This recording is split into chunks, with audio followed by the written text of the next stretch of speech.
ভাই আমরা তো হলাম বন্ধু বন্ধু। কি চাই বলো তোমার? এই আমার বন্ধুর জন্য সব নিয়ে এসো আজকে। তুমি আর আমি মিলে। এই চল চল। অভিজিৎ, কি হয়েছে কি তোমার? কোন জায়গায় বসে আছো তুমি? আর কি ধরনের লোক আছে সাথে? চলো ওঠো, ওঠো, চলো বাড়ি চলো। কোথায় যাব? সিআইডি ব্যুরোই তো আমার বাড়ি ছিল, আর ওখানে যাওয়ার আমার পারমিশন নেই। স্যার, স্যার সব ঠিক হয়ে যাবে। আপনি আপনি এখান থেকে চলুন। সব ঠিক হয়ে যাবে? এর থেকে আর কি ঠিক হবে? আর এখন আমি সিআইডি অফিসার নই। কোনো হিউম্যান রাইটস, কোনো এনকোয়ারি কমিশন আমার কিছুই করতে পারবে না। সমস্ত অপরাধীদের খুঁজে খুঁজে মারবো আমি। আর তোমরাও আমার কিছুই করতে পারবে না। আর না তোমার ওই এসএপি প্রদ্যুমান। যাও তোমরা ওর কাছেই যাও। তোমাদের মুখ আমি দেখতে চাই না, যাও। অভিজিৎ, তুমি সজ্ঞানে আছো? তুমি জানো তুমি কি বলছো? আর ছাড়ো না ভাই। যদি তুমি সত্যিকারের বন্ধুই হতে না, তাহলে ওই দিনই প্রমাণ করে দিতে আজ এই সমস্ত ন্যাকামি করার কোনো প্রয়োজন নেই। কি বললে তুমি? নাটক? তোমার এটা নাটক মনে হলো? আবার কি? ঠিক বলেছ, একদম ঠিক বলেছ। স্যার, যাও যাও, তুমিও যাও।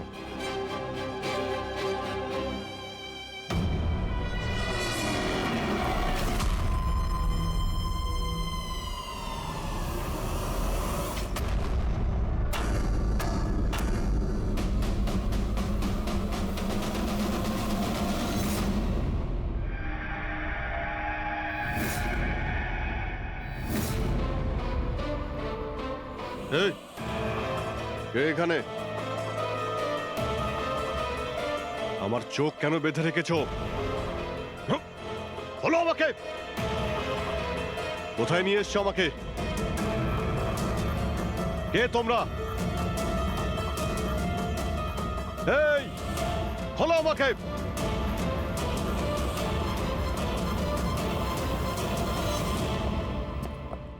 কে তোমরা? হ্যাঁ, চোখ থেকে ওটা খোলো।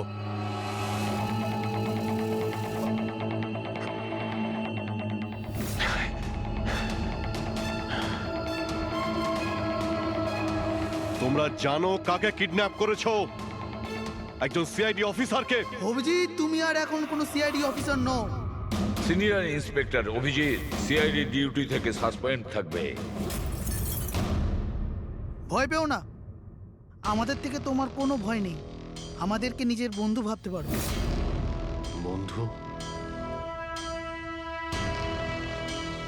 তোমরা কারা বলবে?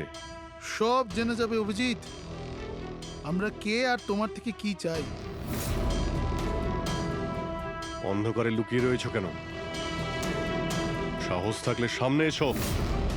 আমরা অন্ধকারে আছি কারণ এই দেশ আর সমাজ আমাদেরকে আলোতে কাজ করতে দেয় না। তার মানে আমরাও তোমার মতো একজন আইনের রক্ষক, কিন্তু তুমি আইনের ছাতার তলায় কাজ করো আর আমরা ওর বাইরে। আমরা অপরাধীদের সরাসরি সুবিচার দিয়ে থাকি, না কোর্ট, না কাছারি, না এনকোয়ারি কমিশন, সোজা মৃত্যুদণ্ড। এক মিনিট, তোমরা কি বলছো? আমি আমি কিছুই বুঝতে পারছি না। চিনতে পারছো একে? এ তো মালবিকা, নামেই সোশ্যালাইট, কিন্তু অনেক আতঙ্কবাদী সংগঠনের সঙ্গে যুক্ত। Good, next. একে আবার চিনব না? সবাই জানে ও রিয়েল এস্টেটের ব্যবসায়ী, কিন্তু তার আড়ালে ড্রাগসের ব্যবসা। উইলিয়াম? এ তো উইলিয়াম। 7টা মার্ডারের কেস আছে এর উপরে। That's right. কিন্তু এদের ছবি তোমরা আমায় কেন দেখাচ্ছ? আমার কাছে কি চাইছো? বলবো। প্রথমে তুমি এটা বলো যে যদি তুমি এটা জানতে পারো যে এই অপরাধীদের আইন কখনোই সাজা দিতে পারবে না, তখন তুমি কি করবে? যদি এরা কখনো শাস্তি না পায় তো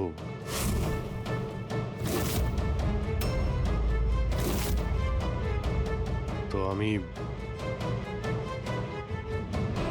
আমি এদের নিজেই মারব। আর এমনিতেও কোনো অপরাধীদের বেঁচে থাকার কোনো অধিকার নেই। সবাইকে পিষে মেরে ফেলা উচিত, সবাইকে। Very good. তোমার ভেতরে এই রকমই উদ্যম আর সাহস দেখতে চেয়েছিলাম আমরা। আমি তোমার যন্ত্রণা বুঝতে পারি অভিজিৎ। যদি বালা ভুল করে মরেও যায় তাতে কি আর হবে? ছিল তো ও একটা অপরাধী, না? এবার তুমিই বলো অভিজিৎ, এত বছরের চাকরির এই যে পুরস্কার পেয়েছো তুমি, এটা কি ঠিক? এদের মতো অফিসারদের জন্যই আইনের নাম খারাপ হচ্ছে দেশে। আর মানবাধিকারকে মুছড়ে রেখে দেয় এই সব আইন রক্ষকরা। হাতে বন্দুক কি শক্তি এসে যায়? এনাদের মনে হয় কি যা খুশি তাই করবে। না, এটা একদমই ঠিক নয়।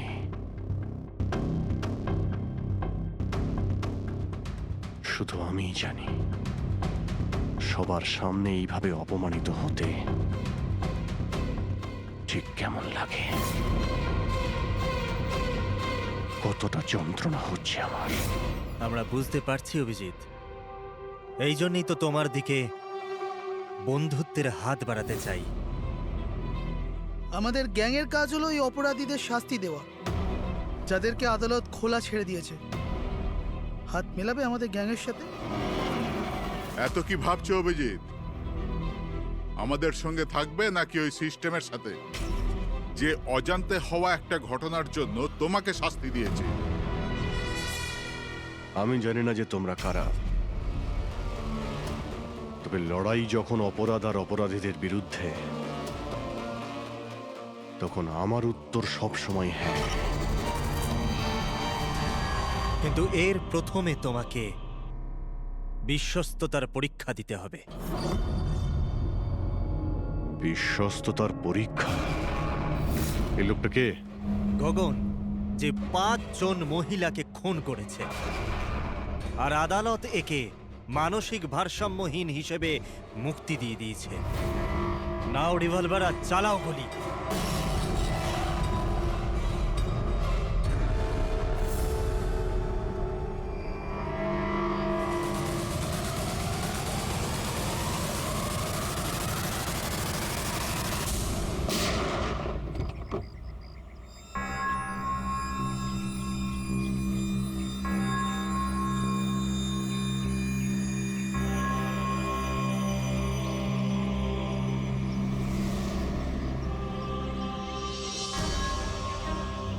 আমাদের ফোনের অপেক্ষা করবেন।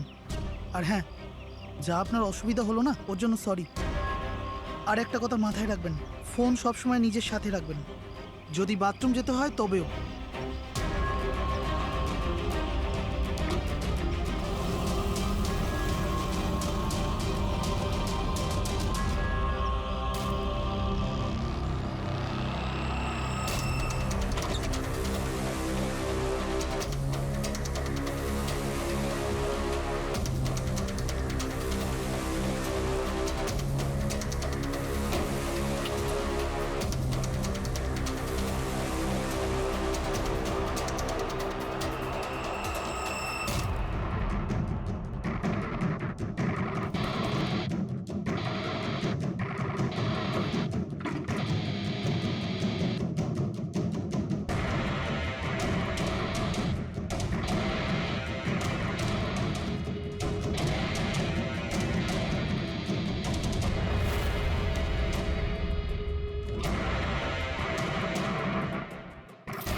আমি এসে গেছি।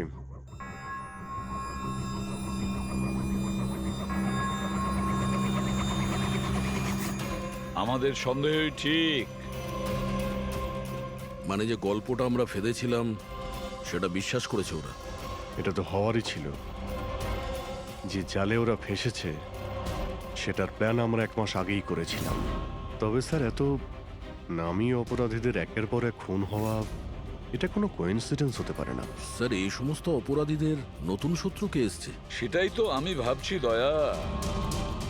এই 5 জনের একটা শত্রু থাকবে সেটা সম্ভব নয়।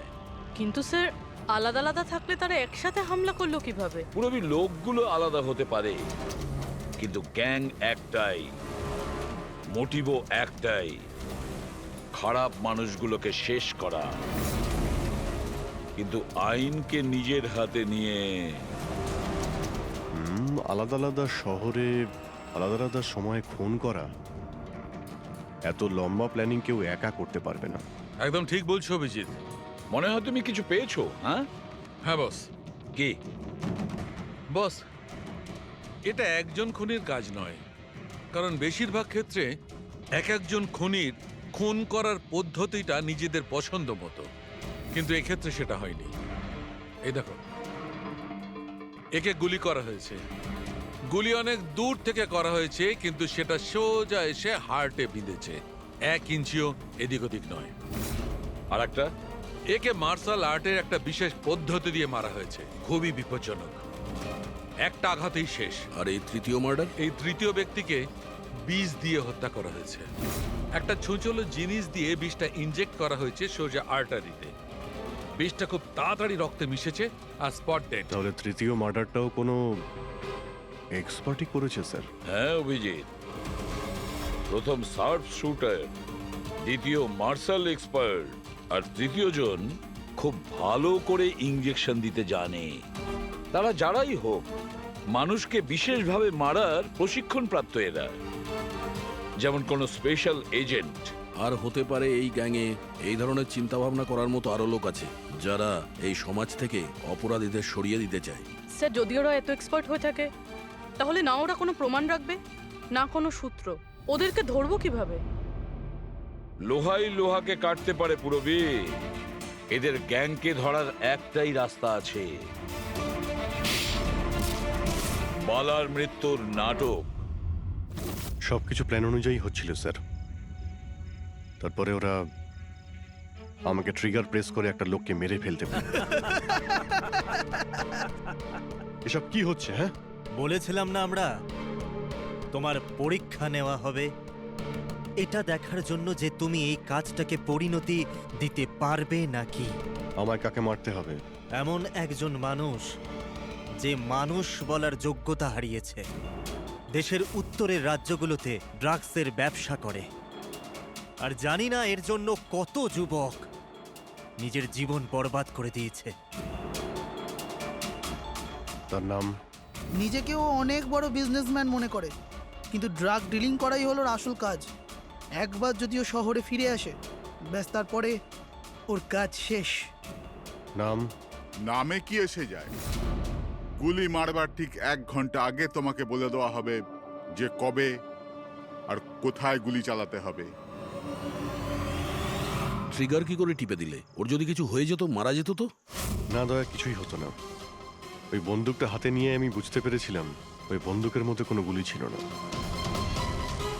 অভিজিৎ, ওদের সাথে এমন ভাবে মিশে যাও যেন তোমাকে সন্দেহ না করতে পারে। এটাই হলো রাস্তা ওদের কাছে পৌঁছানোর।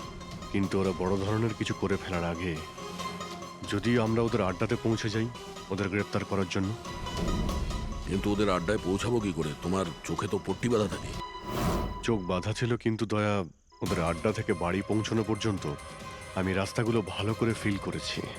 আর যা কিছু আমার মনে হয়েছিল সব পেন ড্রাইভে রেকর্ড করেছি। এগুলো আমার জামা কাপড় আর জুতো। যদি এর থেকে কিছু সাহায্য পাওয়া যায় ওদের আড্ডায় পৌঁছানোর জন্য। স্যার, যা করতে হবে তাড়াতাড়ি করতে হবে। যে কোনো সময় আমার কাছে ফোন আসতে পারে ওই ড্রাগ ডিলারকে মারার জন্য। আর আমি এই ধরনের কাজ করতে চাই না যার পারমিশন আইন আমাকে দেয় না। যতক্ষণ আইন না বলছে আমরা কাউকে মেরে ফেলতে পারি না, সে কোনো বড় অপরাধী হলেও।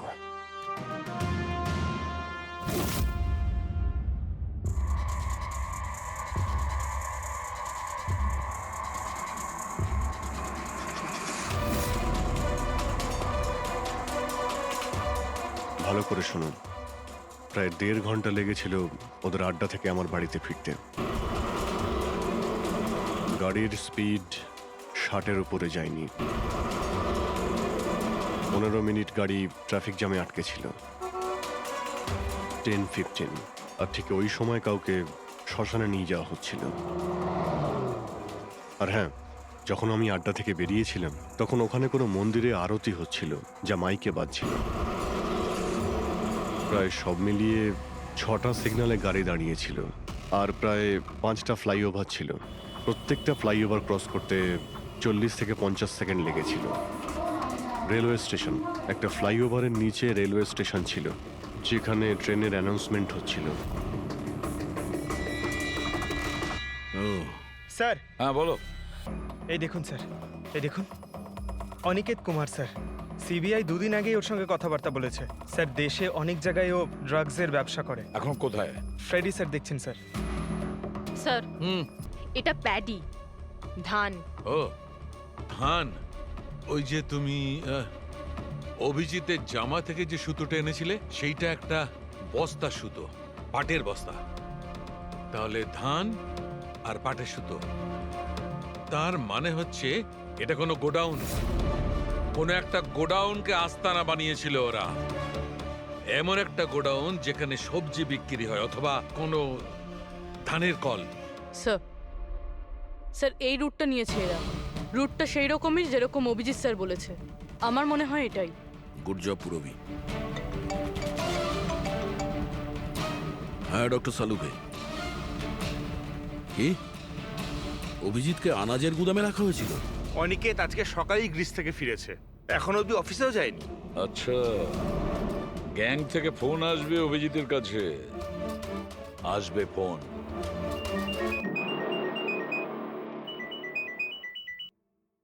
হ্যালো, আপনার জন্য একটা সুখবর আছে অভিজিৎ স্যার। যে সময়ের আপনি অপেক্ষা করছিলেন সেটা এসে গেছে। আজকের এই শুভ দিনে এক অপরাধী শাস্তি পাবে। ঠিক 1.5 ঘন্টা পরে একটা কালো রঙের গাড়ি আসবে আপনার কাছে, আর বলে দেওয়া হবে আপনি কার ওপর আর কখন গুলি চালাবেন। হ্যাঁ কিন্তু রাইফেল কোনটা? তাতে কি যায় আসে রাইফেল কোনটা? আপনাকে তো সিআইডি ট্রেনিং এ সব ধরনের ট্রেনিং দেওয়া হয়েছে, তাই না? হ্যাঁ, আমাকে সব ধরনের ট্রেনিং দেওয়া হয়েছে, কিন্তু আমার কাছে একটাই চান্স গুলি চালানোর। যদি আমি জানতে পারি বন্দুকটা কোন ধরনের, তো একটু সহজ হবে। RS 451। ওকে, RS 451।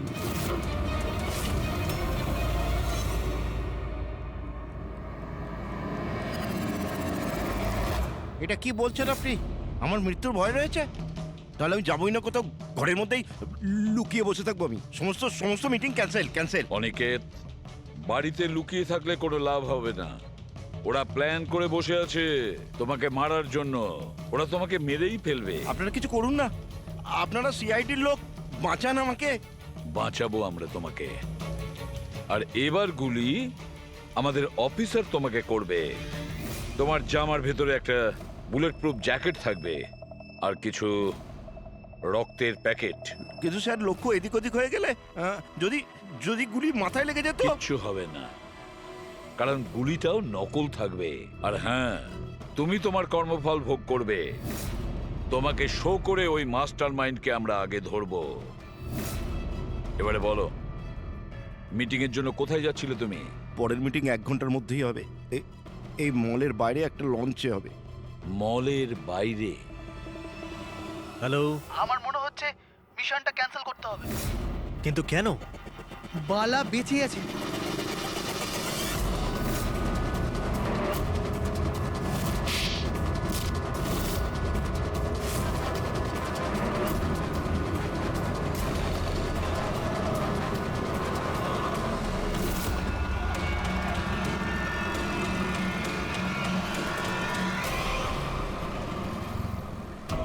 খুব বড় বিশ্বাসঘাতকতা হয়েছে আমাদের সাথে। অভিজিতের হাতে কেউ খুন হয়নি।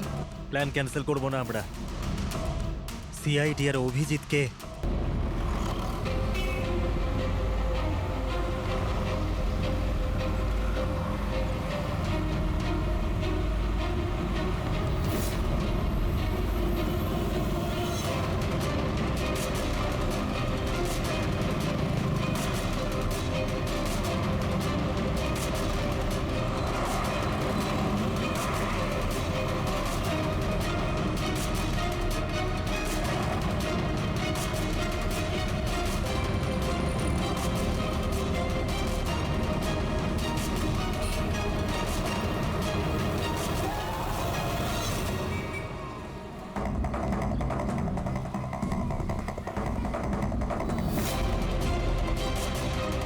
এখানে ওই লোকটা আসতে চলেছে। কিন্তু ওই লোকটা কে? অপেক্ষা কর, জানতেই পারবি। চল তোকে ওই জায়গাটা দেখাই যেখান থেকে তোকে গুলি চালাতে হবে ওর উপর।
গোডাউন তো একদম খালি, কেউ নেই এখানে।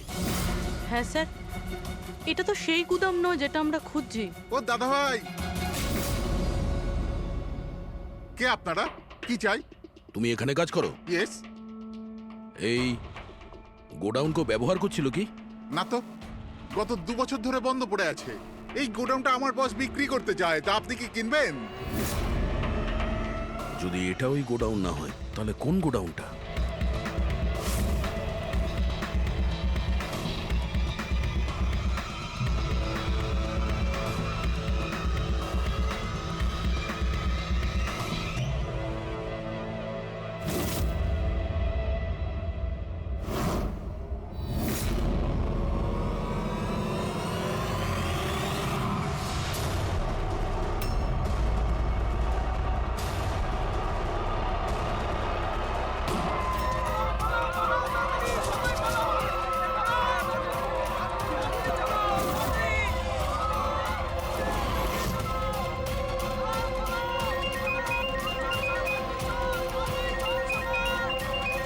হ্যালো। অভিনন্দন অভিজিৎ, তোমার সাফল্যের জন্য। Aniket is finished. এবার দেখা করে অভিনন্দন জানাবো তোমাকে। ঠিক আছে, আসছি আমি।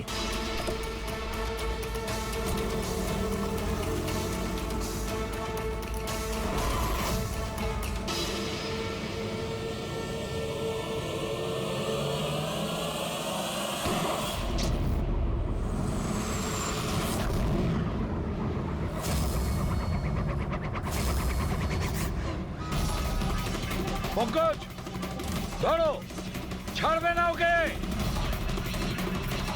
ও নো স্যার। কি হয়েছে? স্যার আমি একটা ভুল করে ফেলেছি, ওই তিলকনগরের গুদামটা মিস করেছি। স্যার এই দেখুন স্যার, ওখানেও একটা মন্দির আছে, শ্মশান আছে, ফ্লাইওভার আছে আর রেলওয়ে ট্র্যাক। আচ্ছা, ওই গোডাউনটা না তো? কত দূর এখান থেকে? স্যার ট্রাফিক জ্যাম নিয়ে 40-45 মিনিট লাগবে। স্যার, অপরাধীরা জানতো আমাদের প্ল্যানটা। অভিজিৎ স্যারের নকল গুলি চালাবার কথা। অভিজিতের সামনে বিপদ, দয়াকে ফোন করতে হবে। দয়া, দেখো অনিকেতকে কেউ গুলি করেছে, আসল গুলি। হ্যাঁ, অভিজিতের সামনে বিপদ। ওদের আড্ডা জানতে পেরেছো? না স্যার, খুঁজছি। তাড়াতাড়ি তাড়াতাড়ি দয়া, আমাদের হাতে টাইম নেই।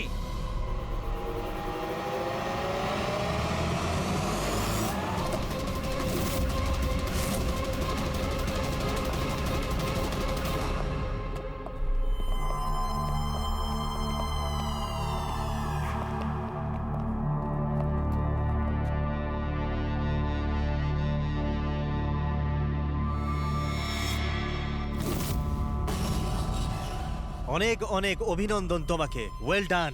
অনিকেতের মৃত্যুর খবর প্রত্যেকটা নিউজ চ্যানেলে দেখাচ্ছে, আর এখন তুমি আমাদের বিশ্বাস জিতে নিয়েছো। এই জন্য এখন অন্ধকার থেকে আলোতে এসে তোমার সাথে নিজেদের পরিচয় করাবো।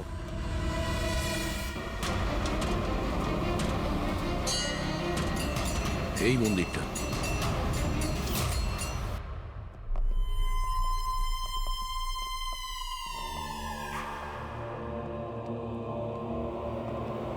আমাদের প্যানেলিস্ট হলেন ex IB officer Sanjit sir,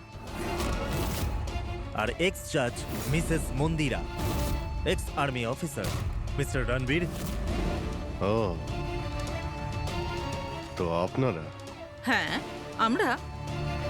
কেন চমকে গেলেন নাকি আমাদের দেখে? ভুলে গেলেন সেই দিনটা যখন শুধু আমি সমর্থন করেছিলাম আপনাকে?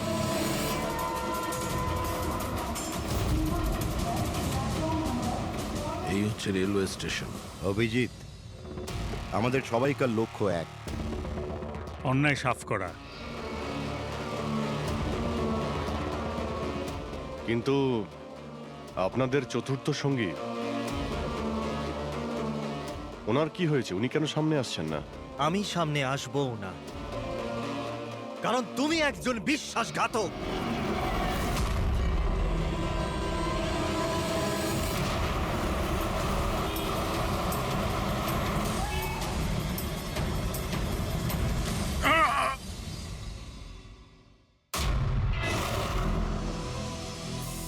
বালা বেঁচে আছে? হ্যাঁ, বেঁচে আছে, কারণ এই সব কিছু সিআইডির প্ল্যান মাফিক কাজ ছিল আমাদের ফাঁসানোর জন্য। আর এই হচ্ছে শ্মশান ঘাট। আর অনিকেত? সেও নিশ্চয়ই জীবিত আছে, নিশ্চয়ই এই অভিজিৎকে নকল গুলি মেরেছে। অভিজিৎ, এই বেইমানির জন্য একটাই সাজা, শুধু মৃত্যু, শুধুই মৃত্যু। তুমি আর বালা দুজনেই মরবে, দুজনেই। আর তোকে আমরা মারবো না, তোকে এ মারবে। আমি কেন? কেননা একজন বাহাদুর এবং সৎ ইন্সপেক্টরকে মারা আমাদের নীতির বিরুদ্ধে। চল তুই মার, নইলে আমরা তোকে মারবো। ও তো আপনারা এমনিই মারবেন। না, আমরা তোমাকে আর একটা সুযোগ দেব। চালাও গুলি। নেবালা, পিস্তল নে। এই নে।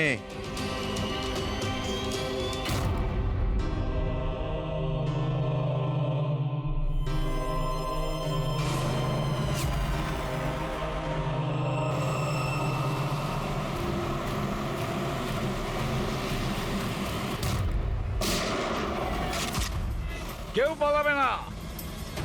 চল। আমি আপনাদের হোস্ট অভয় কুমার। আমরা যা করেছি তাতে আমাদের কোনো আফসোস নেই। আমরা তো দেশের জন্য কিছু করতে চেয়েছিলাম, যেরকম আপনারা করে থাকেন। দেশের জন্য কিছু করা তো গর্বের বিষয়, কিন্তু তোমরা যে পথ বেছে নিয়েছো সেটা ভুল পথ, আইনের বিরুদ্ধে। তাহলে আইনই বা কোথায় 100% পারফেক্ট? এটা তো সেই আইনই যেটা থাকা সত্ত্বেও এত অপরাধী সমাজে মুক্ত হয়ে ঘুরছে। ওই অনিকেতকেও আপনি বাঁচিয়ে নিয়েছেন, তাই না?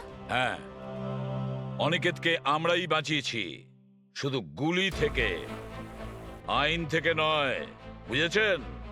আর যদি পারফেকশনের কথাই বলেন, তো 100% পারফেক্ট কিছুই হয় না, সেটা করতে হয়। আপনাদের এই চিন্তা ভাবনা কি পারফেক্ট? এর কোন গ্যারেন্টি আছে যে এই সব কিছু করার সময় তোমরা শুধু অপরাধীদেরই মেরেছ? নির্দোষ কাউকে নয়। আর সেই আদালতের কাছে নিজের অভিযোগ জানিও, সেই আদালতকে যাকে তোমরা অশ্রদ্ধা করতে, আর সেই আদালতই তোমাদেরকে সংশোধন করবে। তারপরেই তোমরা বুঝবে যে দেশের আইনের মর্যাদা কিভাবে দিতে হয়। কেসটা খুবই জটিল ছিল স্যার। হ্যাঁ, আবার অপরাধীও ধরা পড়েছে। আরো একটা কেস ক্লোজ। তোমরা কি বাড়ি যাবে না নাকি? কিন্তু এখনো একজন অপরাধীকে ধরতে বাকি আছে। কি দয়া? হ্যালো সিআইডি, কে আপনারা? কি চাই এখানে? আমি বিক্রম, ক্রাইম টিম থেকে। আমাকে এখানকার তল্লাশি নিতে হবে। এই হলো সার্চ ওয়ারেন্ট। তল্লাশি?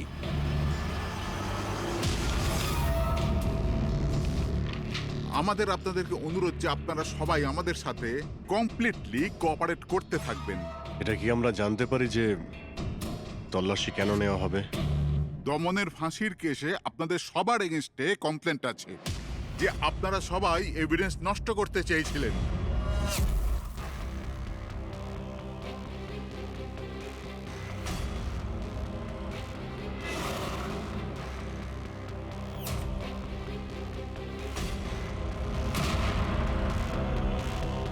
তল্লাশি শুরু করো। আপনাদের সবার ফোন রেকর্ড চেক করা হচ্ছে, আর আপনাদের সবার উপরে কড়া নজর থাকবে।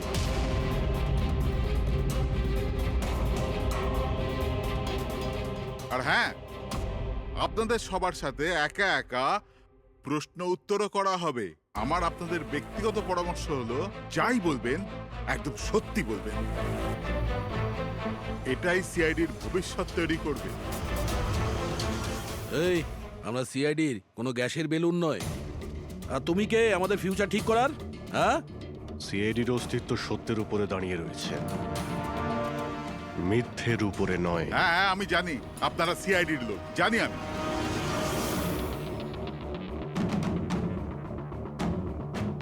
কিন্তু আপনারা যেই হন, আইনের ওপরে কিন্তু নয়। আর এখন সময় চলে এসেছে আপনাদের আইনটা মনে করা দরকার। হ্যাঁ, সেটা আমরা জানি যে আইনের ঊর্ধ্বে আমরা নই, আর আমরা আইনের সুরক্ষা করি, আইনের রক্ষাকর্তা। আমরা সিআইডি, আর গর্ব করে আমরা বলি আমরা সিআইডি অফিসার। আর আমাদের প্রতিটা রক্তের বিন্দু, প্রত্যেকটা ফোঁটা সিআইডি দেশের জন্য সমর্পণ করছে। আইনের ইতিহাসে আজ এক ঐতিহাসিক জয়। ভয়ঙ্কর আসামি বালা সিজু, যাকে বাচ্চাদের অপহরণের জন্য প্রত্যেক রাজ্যের পুলিশ খুঁজে বেড়াচ্ছিল, সে শেষ পর্যন্ত সিআইডির হাতে ধরা পড়ে গেল। এখন সিআইডির টিম বালাকে জিজ্ঞাসাবাদ করবে, আর বালাকে জিজ্ঞাসাবাদের ভিডিও বানিয়ে সেটাকে আদালতে প্রমাণ হিসেবে তুলে ধরবে, যাতে বালাকে কঠোর থেকে কঠোরতর সাজা দিতে পারা যায়।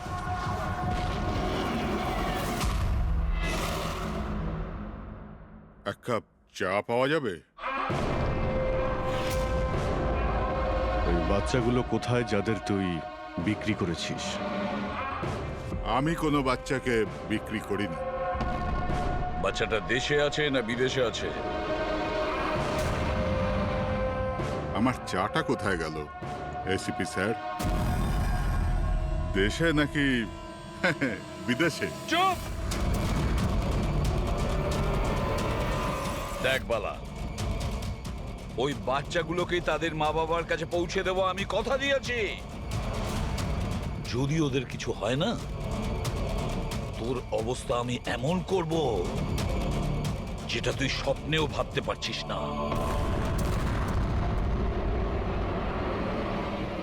এসিপি স্যার, আমাকে হুমকি দিচ্ছেন? তোর কপাল ভালো যে আমরা শুধু মুখে বলছি, কিন্তু যদি দয়া থাকতো তো কি করতো?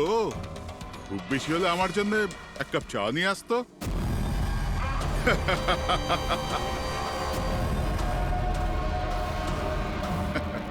পা নিচে নামা। আরে ম্যাডাম, আপনি আমার জন্য চা বানিয়ে আনুন। তাছাড়া মেয়েদের কাজ ঘরেই হয়, এই সিআইডিতে কেন সময় নষ্ট করছেন আপনি? পুরবি, আর যদি আমার ম্যাডামের হাতের চা ভালো লাগে, হ্যাঁ, তো আমি ওর সাথে বিয়ে করবার ব্যাপারেও ভাবতে পারি। উকিল বাবু, এ কিন্তু বড্ড বাড়াবাড়ি করছে। কি তোর এত সমস্যা হচ্ছে কেন অভি? হ্যাঁ, তোর এই ম্যাডামের সাথে কোনো চক্কর চলছে নাকি রে? এটা কি করলেন আপনি? আমার ক্লায়েন্টের উপর হাত তুললেন আপনি?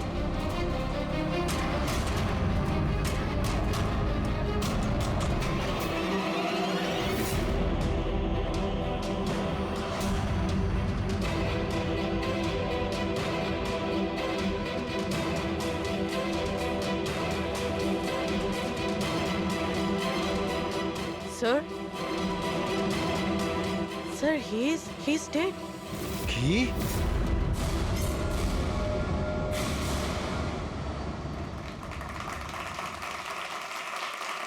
Good evening ladies and gentleman and welcome to প্রশ্ন উত্তর। আমি আপনাদের হোস্ট অভয় কুমার আপনাদের স্বাগত জানাই।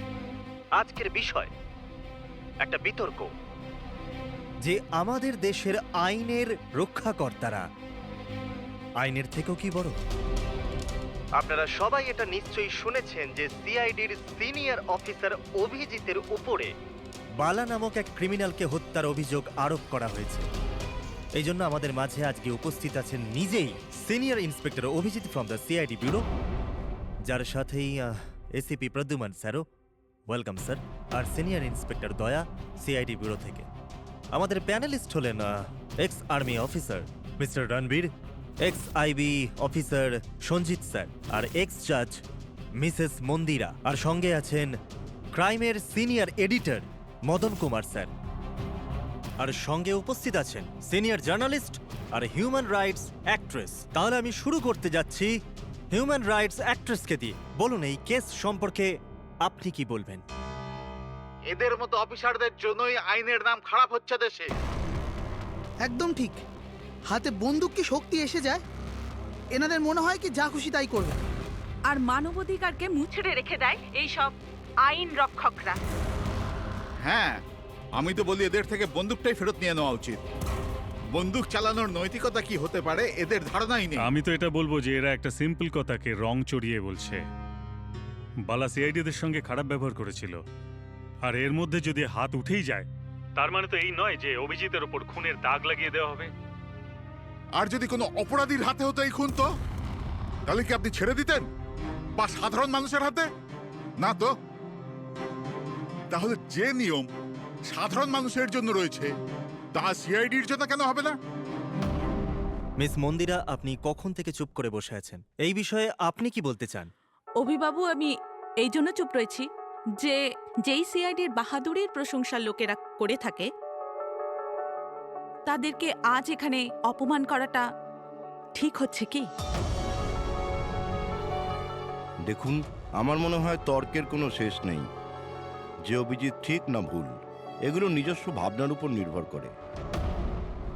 এখন আমি কথা বলতে চাই এসিপি প্রদ্যুমান স্যারের সাথে, যার লম্বা কেরিয়ার দেশের প্রতি দায়িত্ব এবং কর্তব্যে পরিপূর্ণ। এই কেসেতে আপনি কার পক্ষ নেবেন? সিআইডির অভিজিৎ স্যারের নাকি আইনের পক্ষ নেবেন? দেখুন, আজ পর্যন্ত আমি বরাবর আইনকে সমর্থন করেছি, আর পরেও সমর্থন করব। আমি ন্যায়ের পক্ষেই। আর এ কথা বলার কাউকে আমি সুযোগ দেব না যে আইন সিআইডির জন্য একরকম আর সাধারণের জন্য অন্যরকম। যতক্ষণ না এনকোয়ারি কমিশনের ডিসিশন জানাচ্ছে ততক্ষণ senior inspector Abhijit CID duty থেকে সাসপেন্ড থাকবে।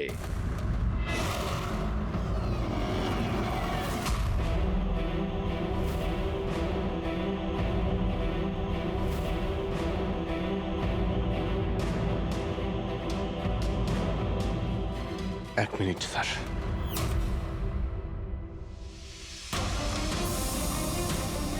স্যার, আমার ব্যাপারে লোকেরা কি বলল তাতে আমার কিছুই যায় আসে না। এইমাত্র আপনার মুখ থেকে যা শুনলাম তাতে খুব কষ্ট হচ্ছে স্যার। যা কিছু হয়েছিল আপনার সামনেই হয়েছিল, আপনি ওইখানে ছিলেন। আপনার বুকে হাত দিয়ে বলুন তো স্যার, আমি কি ইচ্ছে করে ওই লোকটাকে মেরেছি? আর যদি আপনার উত্তর হ্যাঁ হয়, তাহলে আমি আদালতের সিদ্ধান্ত শোনার আগেই নিজে গিয়ে ফাঁসি কাটে ঝুলে পড়বো স্যার। অভিজিৎ, রিল্যাক্স। না দয়া, অনেক হয়েছে। এরকম অনেকবারই হয়েছে। অনেক সময় দেখেছি কিছু মানুষেরা আমাদের উপরে অপবাদ দেয়, আর স্যার আমাদের পক্ষে থাকার বদলে আমাদের সাসপেন্ড করে দেন।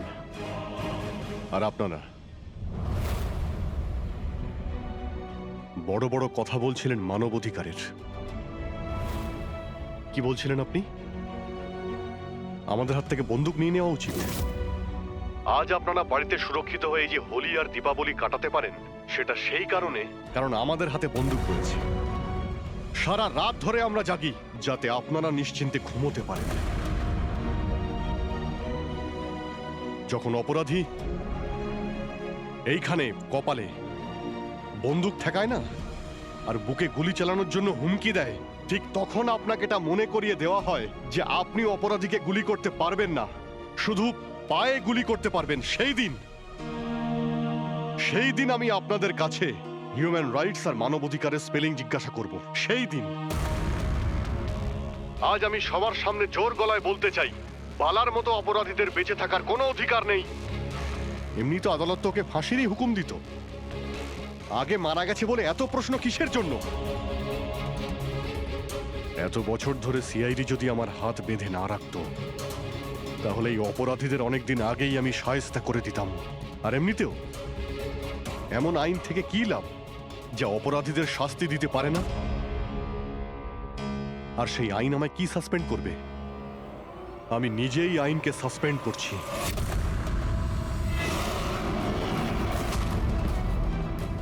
মনে সাহস আর পকেটে রেজিগনেশন নিয়ে আমি সবসময় ঘুরি।